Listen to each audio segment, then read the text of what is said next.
مدنی مذاکرہ ہے شریعت کا خزینہ، اخلاق کا تہذیب کا طریقت کا خزینہ۔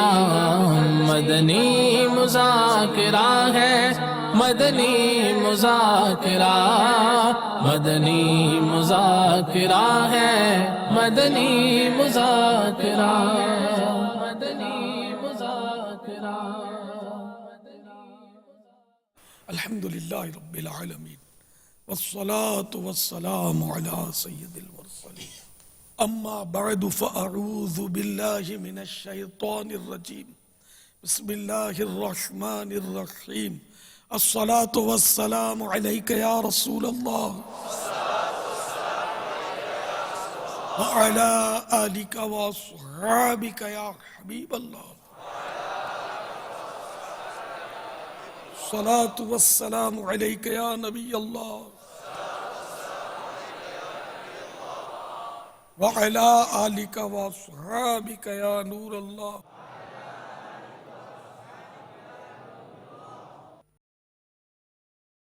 فرمان مصطفیٰ صلی اللہ تعالی علیہ وآلہ وسلم، فرض حج کرو، بے شک اس کا اجر 20 غزوات میں شرکت کرنے سے زیادہ ہے، اور مجھ پر ایک مرتبہ درود پاک پڑھنا اس کے برابر ہے۔ صلو علی الحبیب صلی اللہ تعالی علیہ محمد۔ یہ غزوات کیا ہے، کوئی بتائے گا؟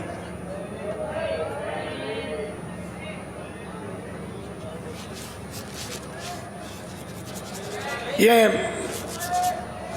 میری برادری۔ السلام علیکم ورحمۃ اللہ وبرکاتہ۔ وعلیکم السلام ورحمۃ اللہ وبرکاتہ۔ مسعود حسین اختاری، باب المدینہ کراچی سے تعلق ہے۔ اعتکاف میں نہیں ہے، بس یاد۔ عمر 60 سال۔ ان کی زیارت تو کرو اسکرین پر۔ جن جہاد میں جس میں حضور نبی کریم صلی اللہ علیہ وسلم نے شرکت فرمائی اس کو غزوہ کہا جاتا ہے۔ جواب درست ہے۔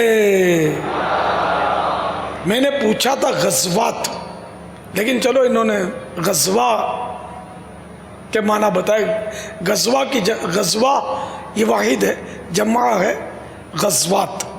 تو غزوہ اس جنگ کو بولتے ہیں جس میں میرے میٹھے مصطفیٰ صلی اللہ تعالی علیہ وآلہ وسلم نے شرکت فرمائی۔ صلو علی الحبیب صلی اللہ تعالی علیہ وسلم۔ ان کو کوئی تحفہ ملے گا یا؟ جی انشاءاللہ۔ کیا ملے گا؟ مدنی سوٹ انشاءاللہ عز و جل۔ بس امامہ شریف اس میں ہوتا ہے بابا، امامہ سربند شریف، سربند، ٹوپی۔ اچھا ماشاء اللہ۔ آج 1437 ہجری کے رمضان المبارک کا 17ویں شب ہے۔ یوم بدر، یوم فرقان، یہ 17 رمضان کو ہے۔ اور امی حضور ام المؤمنین سیدتنا عائشہ صدیقہ رضی اللہ تعالی عنہا، جو کہ محبوب رب العالمین ہیں، ان کا بھی یوم عرس ہے 17 رمضان۔ بہت اہم ترین دن ہے یہ، اہم یادگاریں اس سے وابستہ ہے۔ یہ غزوہ بدر جو ہے، یہ اس وقت کفار جو جمع ہو کر اسلام کو مٹانے کے لیے چڑھ دوڑے تھے، لیکن الحمدللہ تھوڑے سے مسلمان تھے، انہوں نے ان کو کاٹ کے پھینک دیا، ان کو ہرا دیا۔ وہ بہت زیادہ تھے تعداد میں، اور اسلحے سے لیس تھے، اور مسلمانوں کے پاس اسلحہ بھی کم تھا، تعداد بھی کم تھی، گھوڑے بھی کم تھے، اونٹ بھی کم تھے، پھر بھی قوت ایمانی ان کے پاس تھی، ایمان کا ہتھیار ان کے پاس تھا۔ اقبال نے کہا نا، کافر ہے تو شمشیر پہ کرتا ہے بھروسہ، کافر ہے تو شمشیر پہ کرتا ہے بھروسہ، مومن ہے تو بے تیغ بھی لڑتا ہے سپاہی، مومن ہے تو بے تیغ بھی لڑتا ہے سپاہی۔ شمشیر بھی تلوار کو بولتے ہیں اور تیغ یہ بھی تلوار کو بولتے ہیں، اور تلوار کو کیا بولتے ہیں انگلش میں؟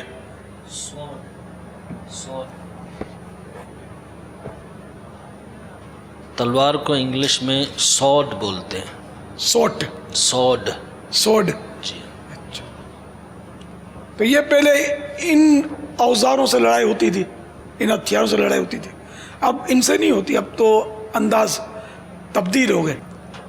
صلو علی الحبیب صلی اللہ تعالی علیہ محمد۔ حسب معمول مدنی مذاکرے کا، حسب معمول عالمی مدنی مرکز فیضان مدینہ میں مدنی مذاکرے کا سلسلہ ہے، بے شمار معتکفین عاشقان رمضان جمع ہیں، اور بذریعہ اوبی وین بھی ہمارے ساتھ پاک بخاری کابینہ حبیب آباد ضلع قصور پنجاب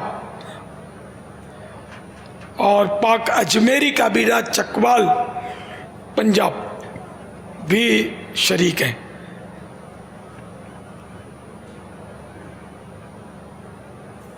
مرحبا جی آیا نو، ماشاء اللہ کثیر تعداد میں عاشقان رمضان حبیب آباد اور چکوال میں اس وقت جمع ہو چکے ہیں۔ یہ بلوگنا اٹالی ماشاء اللہ یہ بھی اتنے سارے ہیں، اور نیٹ کے ذریعے ماشاء اللہ۔ مرحبا، صلو علی الحبیب صلی اللہ تعالی علی محمد۔ ترقی کے دور میں لوگ روزگار کمانے کے لیے اندرون ملک کے ساتھ ساتھ بیرون ملک کا سفر کرتے ہیں اور وہاں اپنے روزگار کے سلسلے میں رہائش پذیر بھی ہوتے ہیں، جس میں مختلف مسائل کا سامنا بھی ہوتا ہے، جس میں کھانے پینے رہنے کے معاملات دیکھنے کو ملتے ہیں۔ آپ سے یہ ہے اگر کوئی بیرون ملک میں روزگار کے لیے جاتا ہے تو اس کے لیے کن کن شرعی مسائل کا سیکھنا ضروری ہے؟ بیرون ملک جانے والے بھی بعض اوقات شرعی غلطیاں کرتے ہیں، عمرہ شریف پر جانے والے بھی کرتے ہیں، حج شریف کا سفر مبارک سفر کرنے والے بھی شرعی غلطیاں کرتے ہیں۔ شرعی غلطیوں کا، اغلاط کا، گناہوں کا ایسا طوفان ہے کہ جس سے خدا بچائے وہ بچے۔ علم نہیں ہے، معلومات نہیں ہے، علماء سے رابطہ نہیں ہے، مسائل معلوم کرنے کا ذہن نہیں ہے، عذاب کا ڈر نہیں ہے،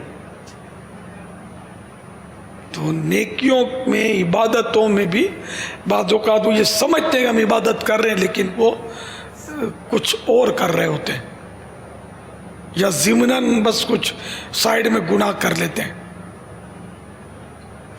جیسے کہ ویزا ہی لینا ہے تو رشوت دینے سے نہیں چوکتے۔ اب جو کاروباری طور پر جو سفر کرتے ہیں نا، ان کو تو پتہ نہیں کیا کیا بارہا رشوتیں دینی پڑتی ہوں گی۔ ہر ملک کا ویزا آسانی سے نہیں ملتا، بڑے پاپڑ بیلنے پڑتے ہیں۔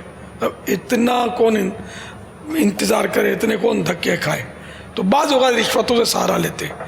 ایجنٹ سے کام کروانا بعض صورتوں میں جائز بھی ہے، جبکہ وہ ایجنٹ کو فیس دے دی اس کی، وہ بھاگ دوڑ کرے گا، دھکے کھائے گا۔ اب اگر وہ رشوت دیتا تو یہ اس کا میٹر ہے، لیکن اگر اس نے دیے ہی رشوت کے لیے پیسے تو وہ ایک الگ بات ہے۔ لیکن پھر بھی کئی گناہ جو ہے نا لوگ کرتے ہیں۔ اب جیسے رمضان المبارک میں عمرہ شریف کی حاضری،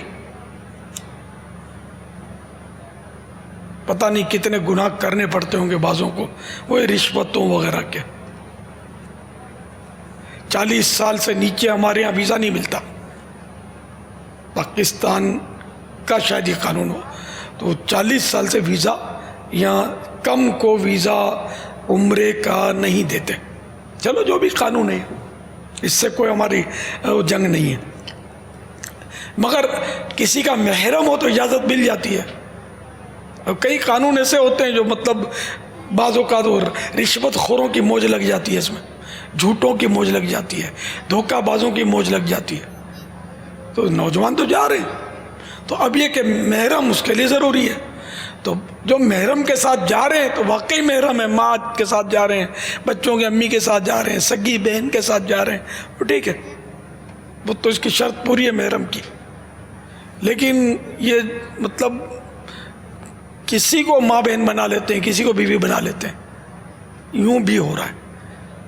یہ بعض کاروان والے یہ حرکتیں کرتے ہوتے ہیں کہ کسی عام عورت کو اس کے ساتھ کہ یہ اس کی بیوی ہے یا اس کی بہن ہے یا اس کی ماں ہے، یوں کر کے وہ فارم میں کاغذی کارروائی کر کے اس کو ہوائی جہاز میں بٹھا دیتے ہیں، جاؤ موج کرو۔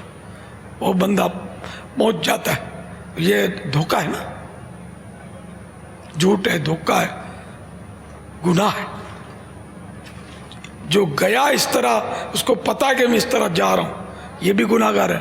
جس نے یہ سب انتظام کیا یہ بھی گناہ ہے، جس نے اس میں تعاون کیا سب گناہ گار ہو رہے ہیں، یوں ہو رہا ہے۔ اسی طرح کاروباری معاملات میں تو معاذ اللہ یہاں تک کرتے ہیں کہ بعض ملکوں میں تو ویزے میں بڑا مطلب ہے نا کہ وہ گڑبڑ کرنی پڑتی ہے، کئی جھوٹے سوالات کے جوابات میں جھوٹ بولنا پڑتا ہے، جھوٹ نہ بولو تو یہ ویزا نہیں دیتے۔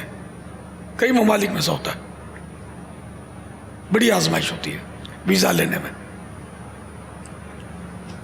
جھوٹ بولتے ہیں، رشوت دیتے ہیں، یہاں تک کہ فارم میں یہ بعض اوقات یہ یہاں تک لکھ دیتے ہیں کہ میرا مذہب فلاں ہے، یعنی اگر ادھر مسلمان کو ویزا نہیں مل رہا نا تو یہ لکھ دیں گے میں کرسچن ہوں، میں یہودی ہوں، معاذ اللہ، یہاں تک بھی کرتے ہیں، یہ ایجنٹ سکھاتے ہیں، یعنی ایمان بھی داؤ پہ لگا دیتے ہیں کہ کچھ بھی ہو مجھے فلاں جگہ کا ویزا، اس ملک کا ویزا ملنا چاہیے۔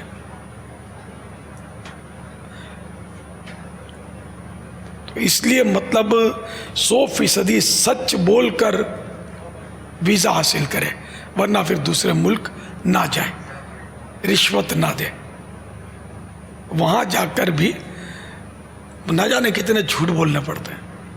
اب تنخواہ تھوڑی ہوتی ہے، بال بچے بلانے ہیں تو وہاں تنخواہ کی ایک مخصوص وہ مقدار ہوتی ہے کہ اتنی اگر تنخواہ ہے تو بال بچوں کو بلا سکتے ہیں، اور تنخواہ ہوتی ہے تھوڑی، اور بال بچے بلانے ہیں، اس کے لیے پھر وہی جھوٹ کہ وہ جھوٹی تنخواہ لکھتے ہیں اس میں،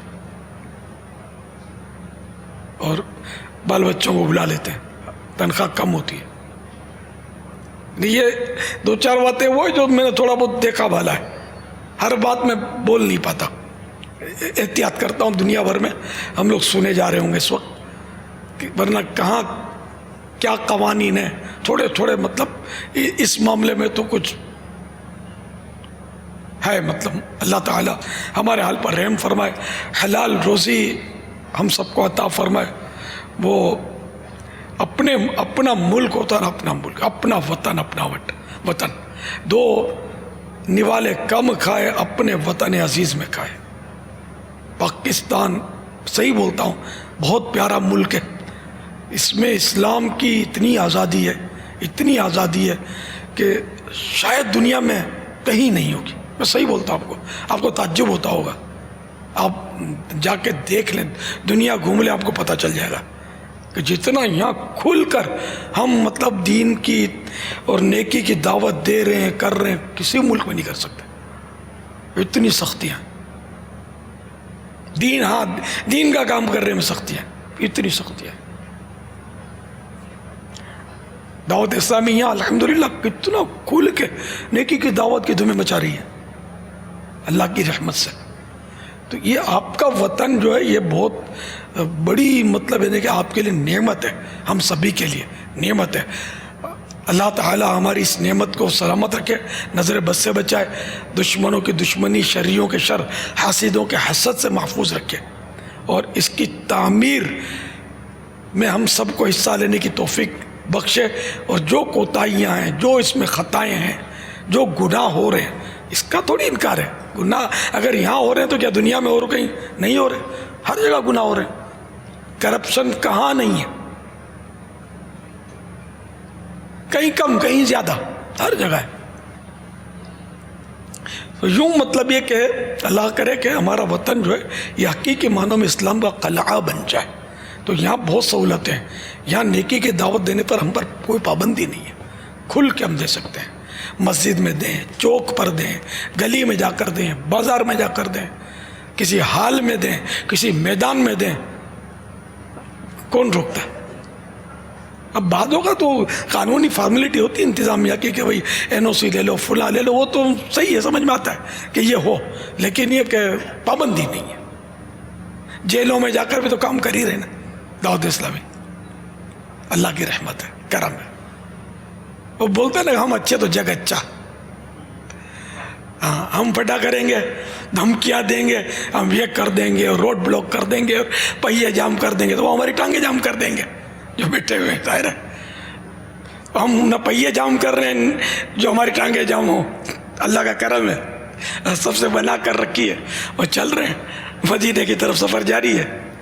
کیونکہ وہ حکومت حاصل کرنا, اقتدار پانا, یہ تو ہماری اپنا مقصد ہی نہیں ہے نا. خدا کی قسم اگر میرے آ کر کوئی پاؤں بھی پکڑے نا کہ ہم تم کو پاکستان کا وزیر اعظم بناتے ہیں, واللہ باللہ تاللہ میں منع کر دوں گا. ہے شیخ چلی والی بات ہے, مجھے کوئی کونسلر بھی نہیں بنا ہوا, اتنی بھی صلاحیت نہیں ہے. لیکن ایک بات کرتا ہوں, میرا جذبہ, مجھے کوئی وزیر اعظم بھی بنائے نا میں نہیں بنوں گا. تو میری ذات سے کسی کو بھی خطرہ نہیں ہے کہ یہ ہماری سیاست میں کوئی حصہ لے لے گا. تو یہ سیاسی پارٹی بھی ہم سے کیا چڑے گی, ان کو کیا خطرہ کسی کو. ہم لوگ تو بے ضرر ہیں, اور تقریباً سیاسی پارٹیوں میں دعوت اسلامی والے, ان سے دعوت اسلامی سے محبت کرنے والے آپ کو ملیں گے. آپس میں ایک دوسروں کے یہ ان کی ٹھنی ہوگی, لیکن دعوت اسلامی والوں سے بنی ہوگی کہ یار یہ نماز کا بولتے ہیں, یہ سنت کا بولتے ہیں. اور اللہ کی رحمت ہے کہ دعوت اسلامی کھلی کتاب ہے ہی نہیں, کوئی مسئلہ ہی نہیں ہے. کیا کرتی ہے دعوت اسلامی؟ اللہ کی رحمت سے بے نمازیوں کو دھڑا دھڑ نمازی بنا رہی ہے, بگڑے ہوں کو دھڑا دھڑ الحمدللہ اصلاح کے جام پلا رہی ہے. پولیس والوں کے کام بھی تو آسان بنا رہی ہے. پولیس والے مار مار کے تھک جاتے ہیں, جس مجرم کو نہیں سدھار سکتے الحمدللہ دعوت اسلامی والے اس کو بھی سدھار کے رکھ دیتے ہیں. وہ آنا چاہیے, دعوت اسلامی کے ہاتھ میں آنا چاہیے صحیح معنوں میں, اس کو بھی نمازی بنا دیتے ہیں اللہ کی رحمت سے. اللہ کرے کہ دعوت اسلامی نظر بد سے بچی رہے.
الحبیب صلی اللہ تعالی علی محمد. جیسے امیر سنت نے ابھی دعوت اسلامی کا ایک انداز بیان کیا, تو اس وقت ماشاءاللہ پاکستان کے مختلف علاقوں میں، شہروں میں، مختلف مقامات پر جو پورے ماہ جنہوں نے اعتکاف کیا، یہاں ہزاروں معتکفین ہیں. یہ ایک انداز اللہ کرے گا ہمیں اختیار کرنا نصیب ہو جائے.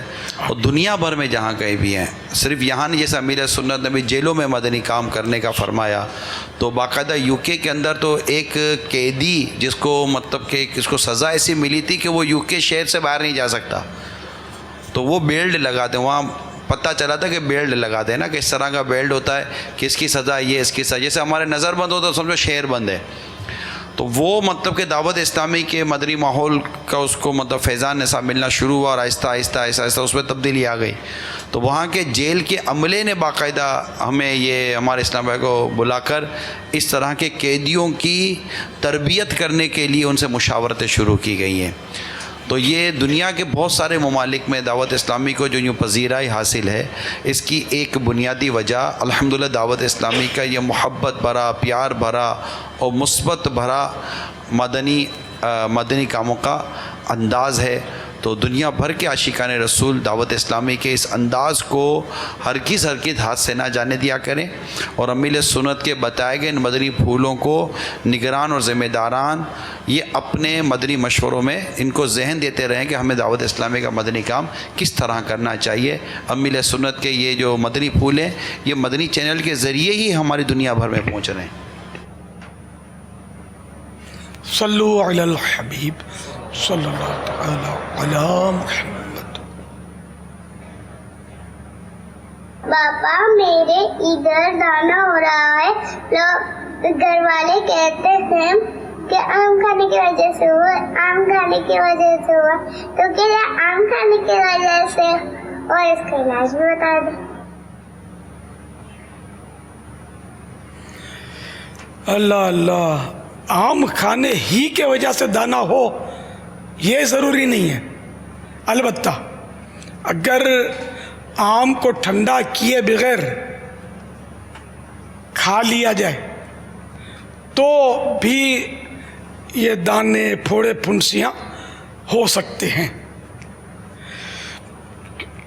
ان ٹھنڈے پانی میں یا سادہ پانی میں کچھ دیر تک آم کو بھگو کر رکھ دیں، تو اس سے یہ کہ اس کا اوپر ایک تو وہ ہوتا ہے گوند نکلتا ہے آم کا، وہ دھل جائے، ورنہ وہ گلے میں خراش کرتا ہے گوند اگر منہ میں چلا جائے کھانے میں، آم کھانے میں.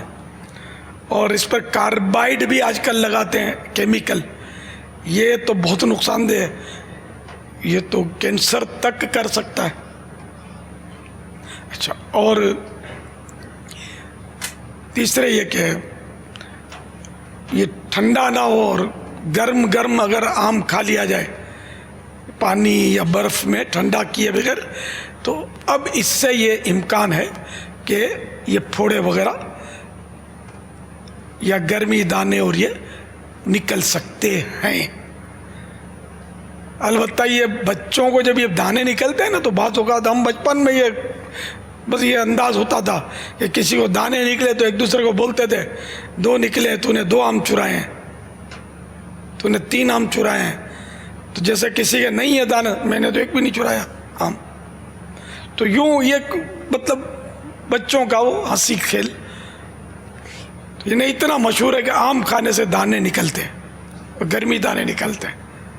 تو آم ٹھنڈا کر کے کھائیں گے نا، اور اس پر اگر دودھ میں پانی ملا کر کچی لسی، دودھ میں پانی ملا دیا کچی لسی بن گئی، کچی لسی پین لے تو اس کے آم کے فوائد بھی بڑھ جائیں گے، اور انشاءاللہ یہ دانے وغیرہ سے بھی فائدہ بہتری رہی ہے. واللہ تعالی اعلم ورسولہ اعلم عز وجل، وصلی اللہ تعالی علیہ وآلہ وسلم. صلو علی الحبیب صلی اللہ تعالی علی محمد. رسالہ گرمی کے مدنی پھول یہ کل ہی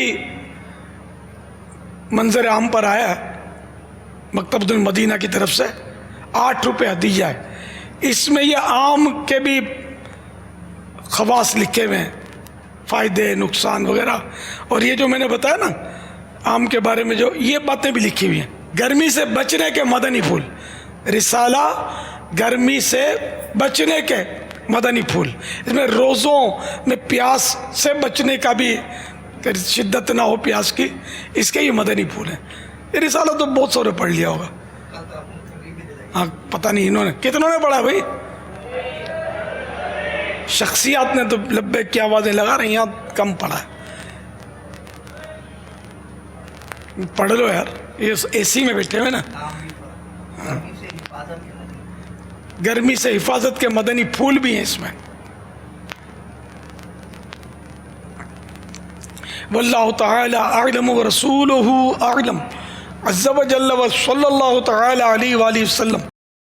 محمد عدیل اتاری باب المدینہ کراچی سے عرض کر رہا ہوں. امیر اہل سنت کی بارگاہ میں عرض یہ ہے, حضور ان القابات کی کچھ وضاحت فرما دیجیے. کئی بار بولے گئے ہیں کہ 11ویں والے آقا قطب ربانی, محبوب سبحانی, غوث السمدانی, قندیل نورانی, شہباز لامکانی. برائے کرم ان القابات کی کچھ وضاحت فرما دیجیے. شہباز لامکانی کے تو معنی ہے لامکان سے آگے گزرنے والا, اور یہ گزر جو ہے یہ روحانی طور پر ہوتی ہے. یہ بعض اولیاء کرام کو یہ شان بھی ملتی ہے, یہ صفت بھی ملتی ہے. تو یہ ہمارے مرشد غوث پاک کے لیے یہ عام طور پر لقب بولا جاتا ہے شہباز لامکانی, قطب ربانی. اللہ تعالیٰ کی طرف سے مقرر کردہ قطب, یہ ولیوں کی ایک قسم ہے قطب. قندیل نورانی, یہ قندیل مسجدوں میں آپ نے دیکھے ہوں گے بڑے بڑے بلبوں والے لٹکے ہوتے ہیں. فانوس اور چیز ہوتی ہے, لالٹین. تو اس کو فانوس بولتے ہوں گے, تو قندیل بولتے ہیں اسے. کئی بلب لگے ہوتے ہیں اس میں. تو جھومر, تو یہ بہت یعنی کہ خوبصورت ہوتا ہے, روشنی بھی دیتا ہے. تو قندیل نورانی یعنی چمکدار روشن قندیل, کہ یہ بلبوں کا بادشاہ ہے. عام بلبوں سے بہت خوبصورت ہوتا ہے قندیل, ایک سے ایک حسین قندیل آتے ہیں. تو یہ بھی غوث پاک کو مطلب لقب دیا جاتا ہے کہ آپ ایسے نور برسانے والے ہیں کہ مطلب جیسے قندیل, اور اللہ کی طرف سے عطا کردہ قندیل یا رب کی قندیل. اور کیا پوچھا؟ اور غوث سمدانی. غوث کے معنی تو فریاد رس, سمدانی سمد بے نیاز, یعنی اللہ کی طرف سے مقرر کردہ فریاد رس. اللہ نے ان کو غوث کا مقام دیا. یہ میں نے اپنے ذہن سے اس طرح کے یہ عرض کیا ہے. تو بہرحال اللہ تبارک و تعالی ہمیں غوث السمدانی, قطب ربانی, شہباز لامکانی, قندیل نورانی, محبوب سبحانی کی برکتیں, شیخ عبد القادر جیلانی کی برکتوں سے مالا مال فرمائے. آمین بجاہ النبی الامین صلی اللہ تعالی علیہ وآلہ وسلم. صلو علی الحبیب صلی اللہ تعالی. یعنی کہ ایک قسم کا فانوس جس میں چراغ جلا کر لٹکاتے ہیں, قندیل اس کو بھی بولتے ہیں. ایک قسم کا شیشے کا ظرف یعنی برتن جس میں بتی روشن کر کے چھت میں زنجیروں سے لٹکا دیتے ہیں. کوئی ایسی جگہ بھی ہے دنیا میں کہ جہاں سونے کے قندیل لگے ہوئے ہوں؟ ایک مسجد ہے سونے کے قندیل. ہمارے ہاں تو یہ نقلی یعنی کانچ کے قندیل بھی اگر دیکھ بھال نہ کرے تو شاید چوری ہو جائیں. ایک مسجد ایسی میں نے دیکھی ہے کہ اس میں سونے کے قندیل, ایک نہیں کئی قندیل, یعنی کروڑوں روپے والے قندیل جو ہیں, اربوں روپے کے ہوں گے یار. سونا کتنا مہنگا ہے, سونے کے بڑے بڑے قندیل لگے ہوئے ہیں. ایک مسجد میں نے دیکھا تھا. معلوم وہ مسجد کہاں؟ نہیں دیکھی آپ نے؟ کہاں دیکھی ہے؟ اب پہنچے. اب آہستہ آہستہ لبیک شخصیات بول رہی ہیں. ہاں بھائی, سونے کے قندیل والی مسجد. اب آہستہ آہستہ ان کا سفر شروع ہو رہا ہے, ہاتھ اٹھ رہے ہیں, پہنچ رہے ہیں. کوئی 12 سال یا اس سے چھوٹی عمر کا مدنی منا جواب دے, اور سونے کے قندیل والی مسجد کون سی ہے؟ پیچھے ایک, یہاں نہیں ہے. مدنی منا جواب دے. 12 سال یا اس سے چھوٹا. کوئی بتائے تو نہیں, ہاں بتا دیا ہے تو جواب نہیں دینا. کسی نے بتا دیا جواب تو اپنی اٹکل سے اپنی یاد سے دینا ہے, ورنہ یہ دھوکہ ہو جائے گا. یہ شروع سے منع کرتا آ رہا ہوں کہ جو بھی سوالات کیے جائیں کسی کو بتانا نہیں ہے, کسی سے پوچھ کر جواب دینا نہیں ہے, نہ کتاب وغیرہ ٹیبلٹ پی سی سے دیکھ کر بھی جواب نہیں دینا ہے. السلام علیکم ورحمۃ اللہ وبرکاتہ. وعلیکم السلام ورحمۃ اللہ وبرکاتہ. میرا نام محمد صالح ہے. وہ مسجد نبوی. جواب درست ہے. آقا کی مسجد میں سونے کے قندیل لگے ہوئے ہیں. ماشاء اللہ ماشاء اللہ. صلو علی الحبیب صلی اللہ تعالی علی محمد. جواب یہ لینا تھا آپ سے کہ اگر شوہر روزہ نہیں رکھ رہا اور بیوی سے مطالبہ ہے کہ مجھے کھانا دو, تو بیوی کیا کرے؟ پوچھا ہے تو یہ بھی تو اس سے جواب دیتی ہوگی نا اس کو. اب تنگ آ کے پوچھا ہوگا نا, میں کروں کیا. اب نہ دینا واجب رہے گا نا. یہ بیوی جو ہے یہ پوری کوشش کرے کہ اس کو کھانا نہ دے, پانی نہ دے, اور اس کو مطلب امر بالمعروف کرے, نیکی کی دعوت دے, نرمی سے اس کو سمجھائے.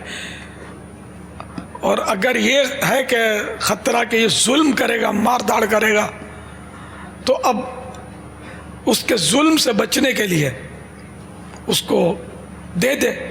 ایک بار دے دے, پھر دوسری بار پھر کوشش کرے. تو جب یہ ظلم کا خطرہ ہو تو دے, جب ظلم کا خطرہ نہیں ہے تو نہ دے.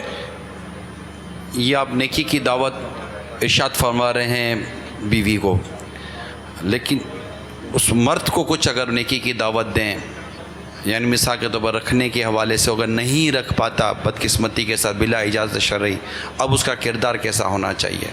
ہاں توبہ کرنی چاہیے, روزہ رکھنا چاہیے. زندگی کا کوئی اعتبار نہیں ہے کب ختم ہو جائے. اور روزہ نہ رکھنا یہ حرام ہے, جہنم میں لے جانے والا کام ہے. عذاب کوئی بھی برداشت نہیں کر سکے گا جہنم کا. ایک لمحے کے کروڑوں میں حصے کا بھی عذاب برداشت نہیں ہوگا. تو جو بھی مسلمان روزہ نہیں رکھتے وہ توبہ کر کے فرض روزے رکھنا شروع کر دیں. پچھلے جتنے روزے قضا ہوئے اس کی توبہ کی صورت, ایک تو توبہ کرنا, دوسرا ہے کہ اس کی تلافی بھی ہے, یعنی کہ وہ قضا بھی کرنے ہوں گے. تو اب یہ کل ہی سے شروع کر دیں روزہ رکھنا. جن کی یہاں رات ہے, کہیں دن بھی ہوں گے, تو اگر دن ہے اور روزے کا وقت شروع ہو گیا ہے, لیکن ابھی وہ نصف النہار ضحوہ کبریٰ سے پہلے وہ شروع ہو جاتا ہے. نصف النہار شرعی, ہاں نصف النہار, تو ضحوہ کبریٰ ابھی نہیں ہوا, تو اس سے پہلے ابھی کچھ بھی نہیں کھایا آپ نے, تو اب بھی فرض روزے کی نیت آپ کر لیجئے رمضان کے. تو آج کا روزہ بھی آپ کو مل جائے گا. دنیا میں اگر آپ کہیں سن رہے ہیں اور اس وقت دن ہے, اس دن کا بھی ابتدائی حصہ ہے. پتہ نہیں امریکہ میں اس وقت کیا وقت ہوگا, اسی طرح کا ہوگا شاید وقت امریکہ میں, کینیڈا وغیرہ میں, اللہ بہتر جانے. اچھا امریکہ میں بھی 2:30 دن کے, جی ہاں تو وقت شاید.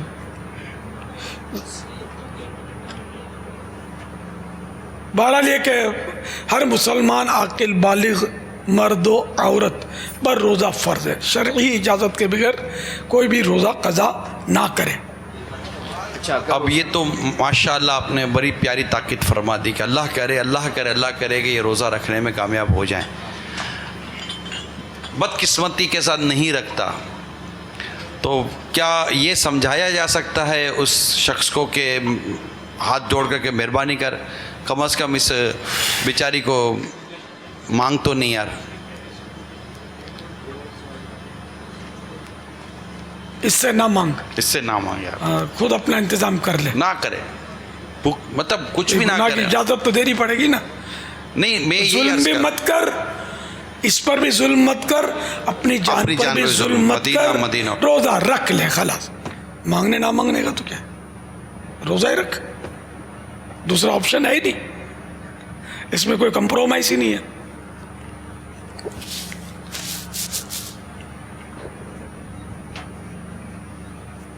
صلو علی الحبیب صلی اللہ تعالی علی محمد.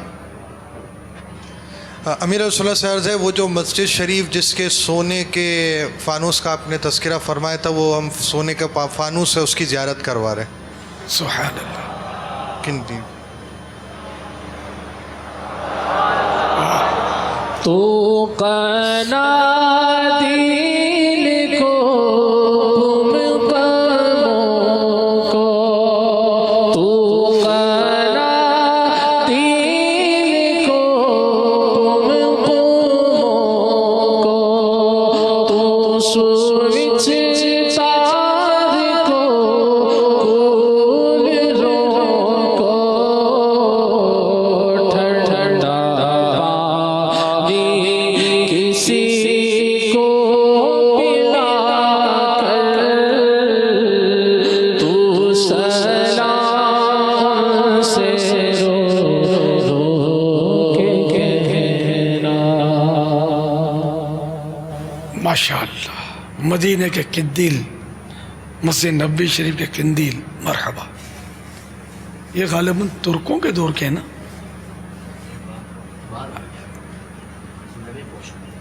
آج صلو علی صلی الحبیب. اللہ تعالی علی محمد. دوران جماعت تراویح لاؤڈ اسپیکر پر امام صاحب نے اعلان کیا کہ پہلی یا دوسری رکعت میں سجدہ تلاوت ہوگا. اب جو افراد جماعت میں شامل نہیں ہیں اور اپنے گھروں میں موجود اور ویسے مسجد کے باہر آس پاس بیٹھے ہوئے سننے والوں پر آیت سجدہ سننے کی وجہ سے سجدہ تلاوت واجب ہوگا یا نہیں؟ واجب ہو جائے گا. واللہ تعالی اعلم ورسولہ اعلم عز وجل وصلی اللہ تعالی علیہ وآلہ وسلم. صلو علی الحبیب صلی اللہ تعالی علی محمد. مدرسۃ المدینہ آن لائن مجلس کے اسلامی بھائی پاکستان میں تقریباً 9 مقامات پر اور اطلاع کے مطابق بیرون ملک 7 ممالک میں 21 مقامات پر اجتماعی طور پر ہمارے ساتھ یہ بھی شریک ہیں. ماشاءاللہ، مرحبا. محمد سلمان اتاری، چائنا کی سٹی ووہان سے عرض کر رہا ہوں. میرے علیہ سنت کی بارگاہ میں سوال ہے، ہماری ادھر لیب میں ڈیفرنٹ کیمیکلز پڑے ہوئے ہیں، ان میں بہت سے کیمیکل ایسے ہیں کہ جس میں الکوہل بھی ہوتا ہے، تو الکوہلک کیمیکلز وغیرہ اگر کپڑوں میں کسی جگہ پر لگ جائیں تو اس صورت میں کیا ہم نماز پڑھ سکتے ہیں یا اس کو پہلے صاف کرنا پڑے گا پھر نماز پڑھنی ہوگی؟ برائے کرم اس حوالے سے رہنمائی فرمائیے، جزاک اللہ خیرہ. الکوہل ویسے تو ہے تو شراب ہی، لیکن الکوہل اور اسپرٹ کا استعمال جو ہے نا اب اس قدر بڑھ گیا، عموم بلوا کی صورت بن گئی ہے. تو اس لیے علماء نے دواؤں میں بھی اس کا جائز کا فتویٰ دیا ہے، الکوہل والی دوائیں.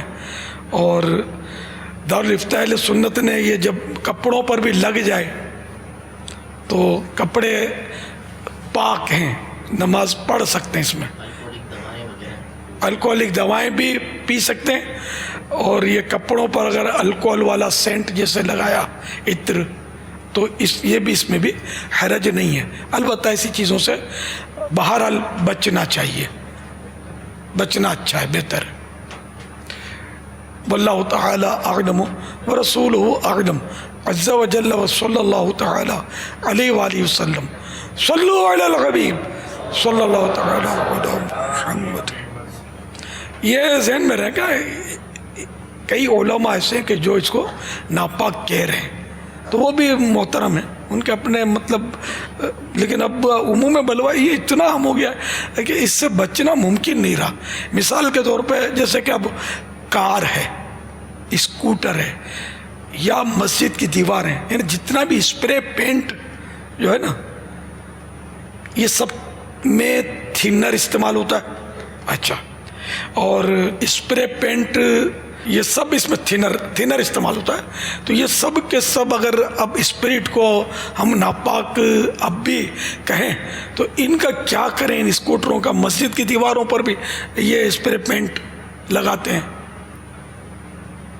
اور مطلب یعنی کہاں نہیں لگی ہے، جیسے کہ اب کیمرے کی یہ ٹانگیں ہیں، کیا بولتے اسٹینڈ، اس پر کیا رنگ ہے؟ یہی پتلا رنگ اسپرے پینٹ. یا پرنٹنگ میں یعنی جن رنگوں سے پرنٹنگ ہوتی ہے، آئل پینٹ جو پتلے پتلے، یہ سب تھنر والے ہوتے ہیں.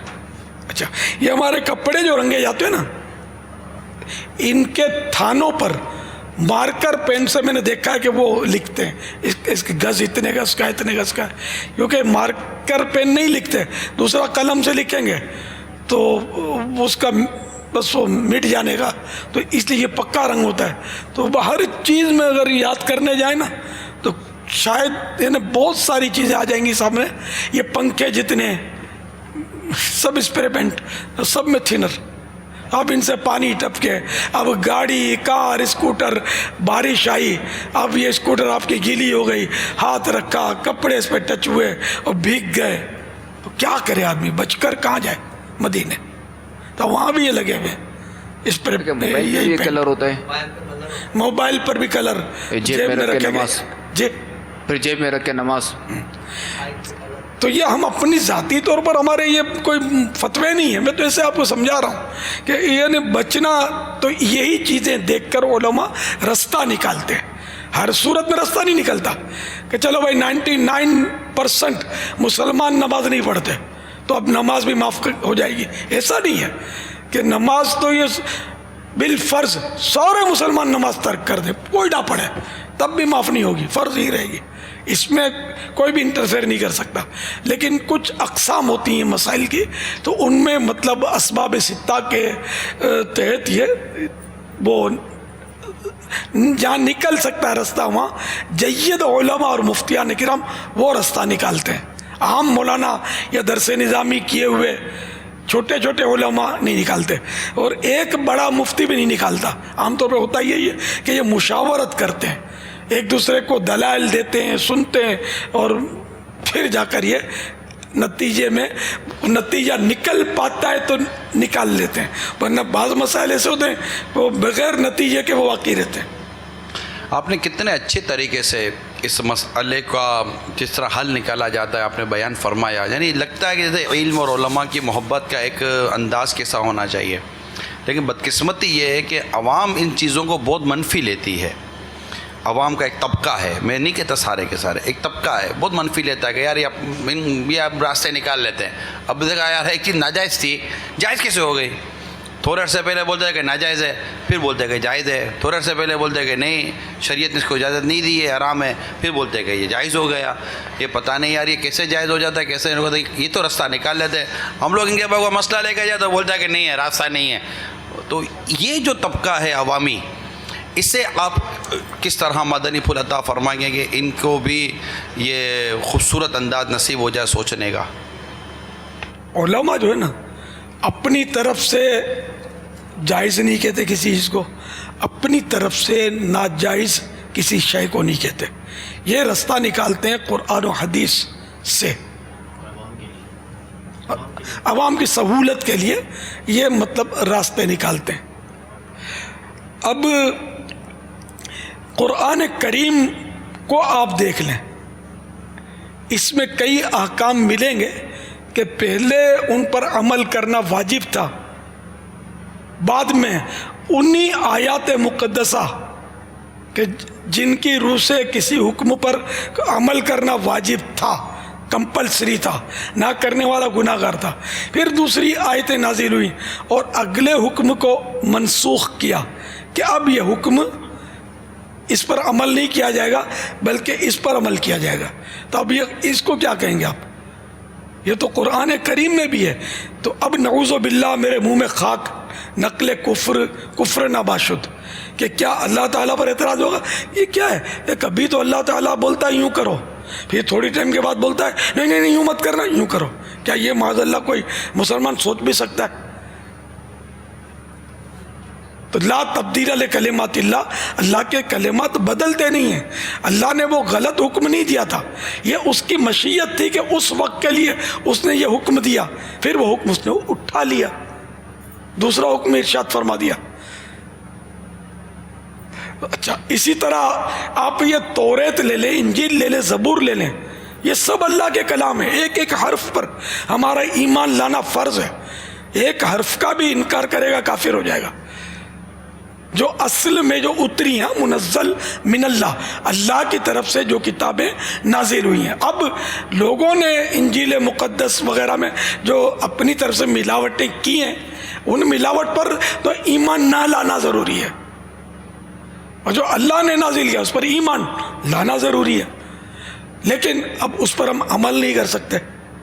ایسے کئی احکام ہیں کہ جن پر ہم عمل نہیں کر سکتے. یہاں تک بھی غالباً بنی اسرائیل میں تھا نا کہ کپڑا ناپاک ہو تو وہ ٹکڑا کاٹنا پڑتا تھا، ہے نا، وہ ٹکڑا کاٹنا پڑتا تھا.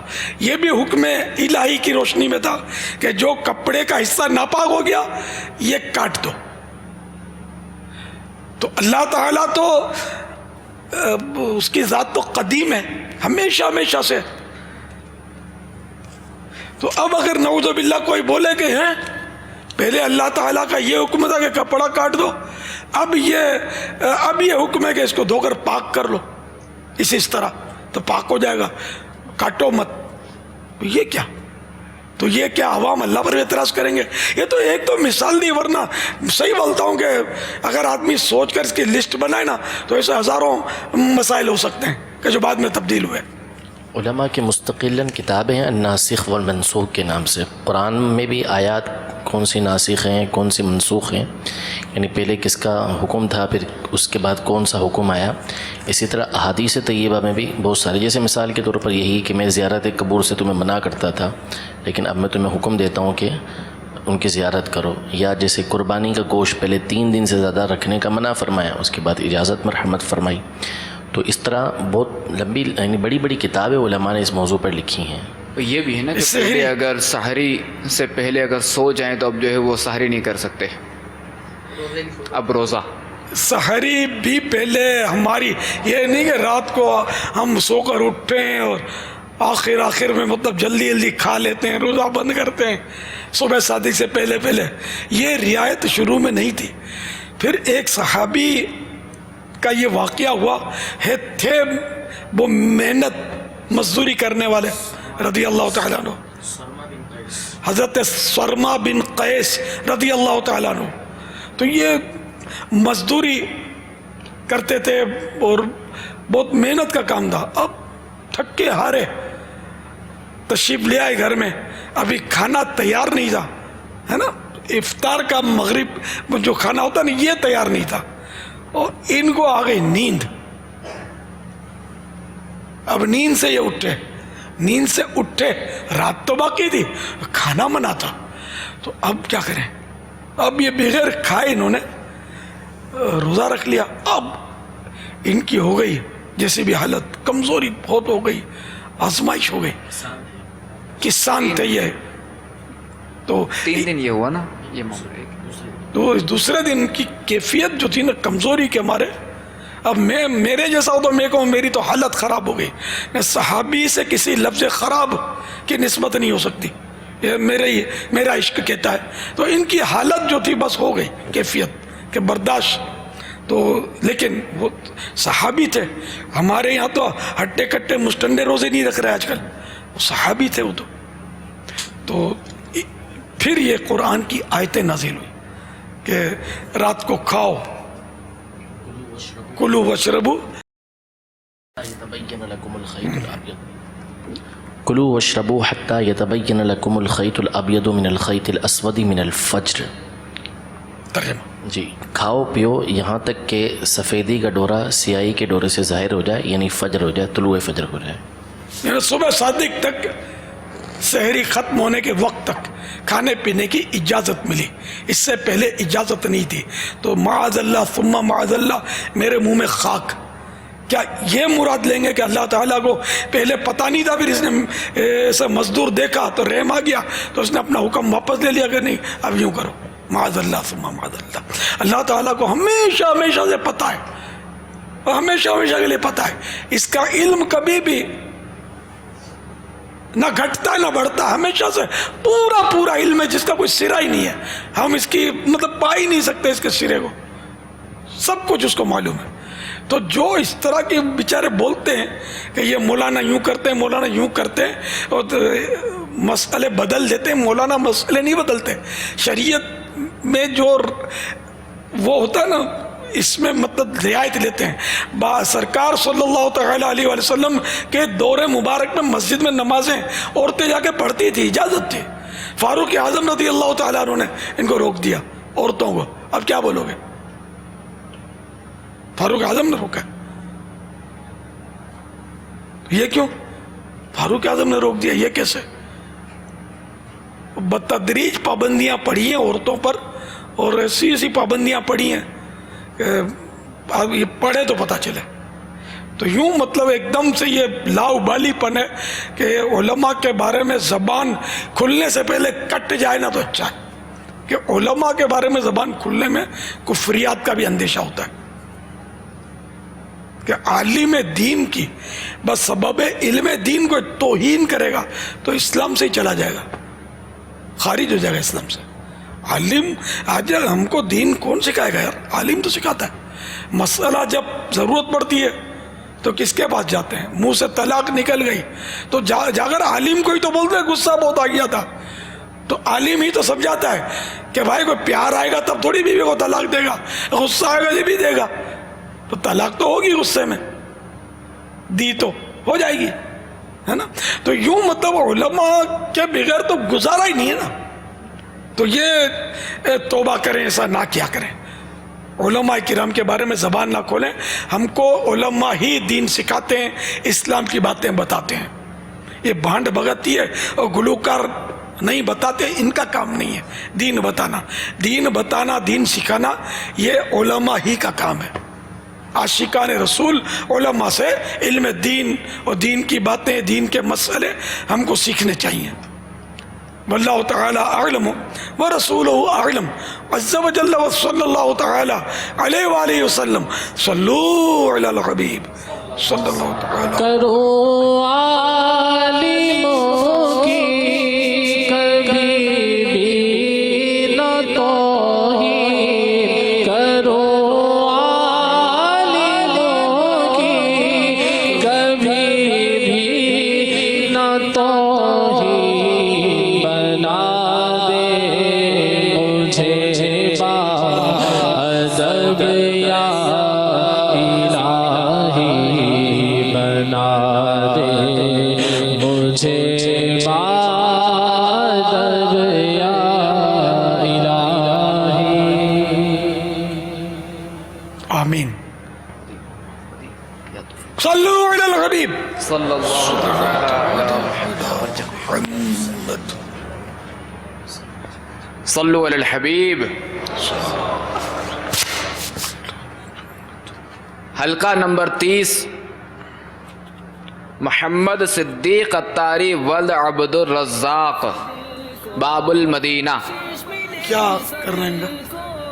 یہ جو قرآن نازل میں جو نام نکلے نا، کاہے کی یہ جو قرآن نازل میں جو نام نکلے نا، وہ کیا مطلب؟ 6 نام اپنے حج کے لیے، عمرے کے لیے اور بغداد کے لیے. سبحان اللہ. سبحان اللہ. نئے ناظرین کو کیا پتہ چلے گا کہ کیا ہو رہی ہے؟ یہ حج، عمرہ اور سفر بغداد کے لیے روزانہ قرآن اندازیاں ہو رہی ہیں. اس کا پورا ایک سسٹم بنا ہوا ہے. وہ دورائی ہوتی ہے اس کی مدنی مذاکرے کی دن کے وقت، اور مدنی مذاکرے سے پہلے جو سلسلہ ہوتا ہے ہمارا تو تقریباً 10:30 اور 11:15 کے درمیان مدنی چینل کے ناظرین سے بھی 3 سوالات کیے جاتے ہیں اور وہاں سے ان سے بھی جوابات دیے جاتے ہیں، اور ان 3 سوالات کا تعلق بھی مدنی مذاکرے سے ہی ہوتا ہے. حلقہ نمبر 30 محمد صدیق اتاری ولد عبد الرزاق. اچھی بھی آ گئی ہے ماشاء اللہ. صغیر اتاری ولد محمد اسلم باب المدینہ حلقہ نمبر 63 یہ صغیر سے پہلے محمد لکھا ہوا ہے. محمد ہمارے کبیر ہیں، اکبر ہیں، صغیر مانے چھوٹا، تو یہ صغیر کے ساتھ لفظ محمد نہ لکھا کریں. ادھر آ جائیں مدیر ادھر. وہ تو اس وقت متحرک ہوں گے، سن نہیں رہے ہوں گے میں نے کیا کہا. آپ سنیں پاپا کیا فرما رہے ہیں. مدیر اس ٹائم پہ ادھر توجہ دے کیا فرما رہے ہیں. یہ صغیر کے ساتھ لفظ محمد لکھا ہوا ہے تو یہ محمد صغیر نام نہ رکھا جائے کہ ہمارے محمد کبیر ہیں، اکبر ہیں، بڑے ہیں، مخلوق میں سبھی سے بڑے ہیں. یہ صغیر کیسے ہو سکتے ہیں، اصغر کیسے ہو سکتے ہیں؟ تو اس کے ساتھ محمد اصغر، محمد صغیر لکھنا مناسب نہیں. سوال محمد وسیم اتاری. پیارے باپا جان کی بارگاہ میں میرا سوال یہ ہے کہ مسجد کے پیسوں سے نمازیوں کے لیے کرسیاں لینا کیسا؟ نمازیوں کے لیے کرسیاں،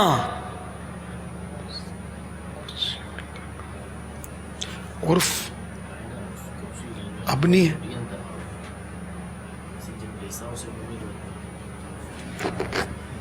اصل میں یہ عرف پر دیکھا جائے گا، چندہ دینے والوں کا عرف کیا ہے. اس میں عمومی طور پر جو میرے علم کے مطابق تو یہی ہے کہ عام طور پہ ڈونیٹ کی جاتی ہیں مسجد کو کرسیاں، مسجد والے لیتے کم ہیں.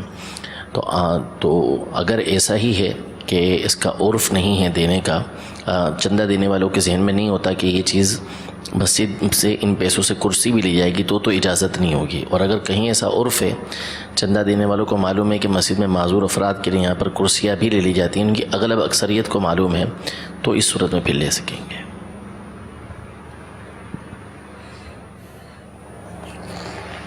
صلو علی الحبیب. احسان علی اتاری کوئٹہ سے. امیر اہل سنت دامت برکاتہ عالیہ کی بارگاہ میں سوال یہ ہے کہ جیسے میں یہاں 5 نمازوں کا 5 اذانوں کا حاضر ہوں، تو یہاں میں موجود ہوتا ہوں تو اسلامی بھائی آ جاتے ہیں. اگر باہر سے کوئی نیا بندہ آ جاتا ہے، وہ کہتا ہے کہ میں بھائی اذان دوں گا، ابھی میں بھی وہاں پر موجود ہوں، تو آیا کہ ابھی میری کٹوتی ہوگی یا نہیں ہوگی؟ برائے کرم رہنمائی فرمائیں. اگر اذان دینے پر اجرت وہ ہے اجارہ، تو جب ایک عمل پر اجارہ ہے کہ اذانیں 2 5 اور اتنے تم کو پیسے ملیں گے، اور آپ وہ عمل اگر نہیں کرتے، کوئی اور کر لیتا ہے، تو کٹوتی کروانی ہوگی. البتہ اگر آپ اسے اذان دینے کے لیے اپنا نائب بنا دیتے ہیں تو آپ کی کٹوتی نہیں ہوگی. البتہ جس کو نائب بنایا جائے، یہ ضروری کہ وہ درست تلفظ کے ساتھ اذان دیتا ہو، اور کسی بھی عقیدے وغیرہ کی، عمل کی خرابی نہ ہو، نفاسی کے معلن نہ ہو، علل اعلان فسق نے داڑھی منڈا نہ ہو، خشخشی داڑھی نہ رکھتا ہو، پوری داڑھی ہو. باشرہ مؤذن کا باشرہ ہونا چاہیے. اور مجلس یا مسجد انتظامیہ کی جانب سے نائب بنانے کی ممانعت نہ ہو. واللہ تعالی اعلم ورسولہ اعلم عز وجل وصلی اللہ تعالی علیہ وآلہ وسلم. صلو علی الحبیب صلی اللہ تعالی علی محمد. السلام علیکم ورحمۃ اللہ وبرکاتہ. وعلیکم السلام ورحمۃ اللہ وبرکاتہ. محمد فاروق اتاری UK سے عرض کر رہا ہوں. بابا جان یہ فرمائیے کہ جو اسلام بھائی روزگار وغیرہ کے سلسلے میں بیرون ملک ہوتے ہیں، رمضان المبارک اور عید کے تہوار کے موقع پر وہ اپنے گھر والوں سے بہت دور ہوتے ہیں، ایسے میں ظاہر ہے گھر والوں کی یاد بھی ستاتی ہے، تو یہ تہوار کیسے گزارنے چاہیے؟ اس بابا جان یہ بھی فرمائیے، بعض اوقات بیرون ممالک میں کافی مشکلات کا سامنا کرنا پڑتا ہے، پریشانیاں آتی ہیں، تو ایسے مواقع پر کیا کرنا چاہیے؟ اور اگر کوئی مشکل پیش آئے تو اس کے لیے کوئی وظیفہ بھی ارشاد فرمائیے. اب بیرون ملک میں ہے، ماں باپ بال بچے دوسرے ملک میں، تو رمضان شریف یا عید شریف پر ان کی یاد ستاتی ہے، صبر کرے، اور کو کیا علاج ہے اس کا؟ مشکلات تو اپنے ملک میں بھی آتی ہیں، صرف باہر ملک میں ہی نہیں آتی. اللہ تعالیٰ سے دعا کرے، مصیبتوں پر صبر کرے، اجر پر نظر رکھے.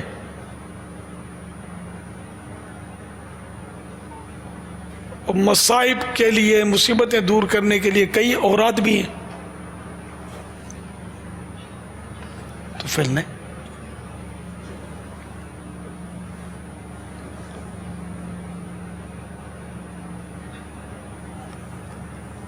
انشاءاللہ کوئی ورد آپ کو بتاتے ہیں، جب تک دوسرا سوال چلا لیجیے.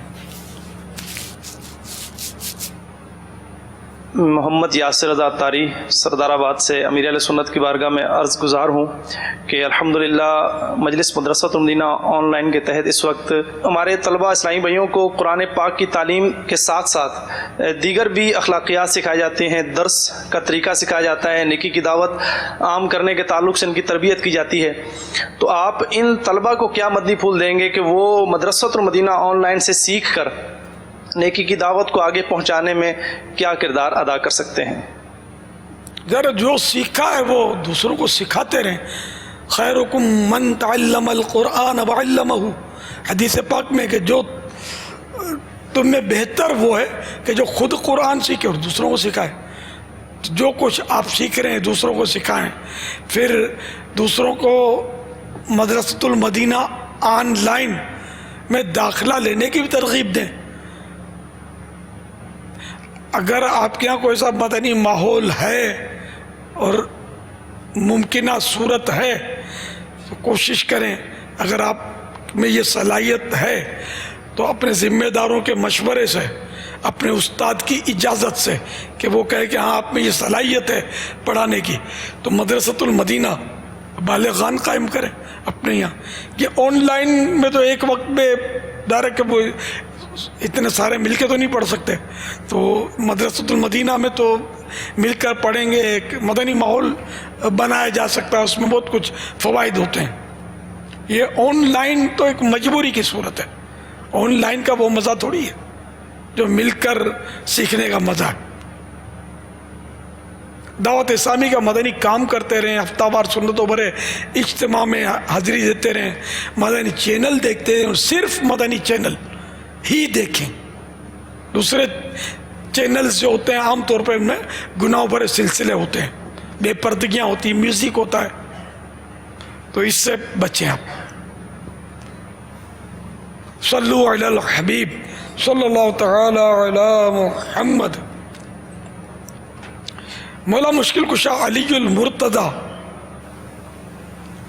کرم اللہ تعالی وجہہ الکریم سے روایت سلطان مکہ مکرمہ تاجدار مدینہ منورہ مکین گنبد خضرہ صلی اللہ تعالی علیہ وآلہ وسلم نے ارشاد فرمایا، اے علی میں تمہیں ایسے کلمات نہ بتا دوں جنہیں تم مصیبت کے وقت پڑھ لو؟ عرض کیا ضرور. ارشاد فرمائیے. آپ صلی اللہ تعالی علیہ وآلہ وسلم پر میری جان قربان، تمام اچھائیاں میں نے آپ صلی اللہ تعالی علیہ وآلہ وسلم ہی سے سیکھی ہیں. ارشاد فرمایا جب تم کسی مشکل میں پھنس جاؤ تو اس طرح پڑھو، بسم اللہ الرحمن الرحیم ولا حول ولا قوت الا باللہ العلی العظیم. بس اللہ عز و جل اس کی برکت سے جن بلاؤں کو چاہے گا دور فرما دے گا. واللہ تعالی اعلم ورسولہ اعلم عز و جل وصلی اللہ تعالی علیہ وآلہ وسلم. صلو علی الحبیب صلی اللہ تعالی علی محمد. السلام علیکم ورحمۃ اللہ وبرکاتہ. وعلیکم السلام ورحمۃ اللہ وبرکاتہ.